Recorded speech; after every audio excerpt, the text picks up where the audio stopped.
Bruxismo e DTM são a mesma coisa? Eu recebi essa pergunta no vídeo anterior e é uma dúvida bem comum. As disfunções temporomandibulares, as DTMs, elas são as disfunções que acometem as articulações temporomandibulares, as ATMs.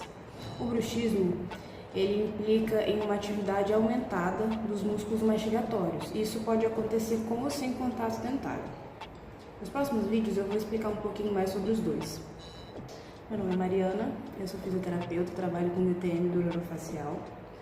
E se você conhece alguém que tem alguma das condições, entre em contato comigo, o link de agendamento está na bio.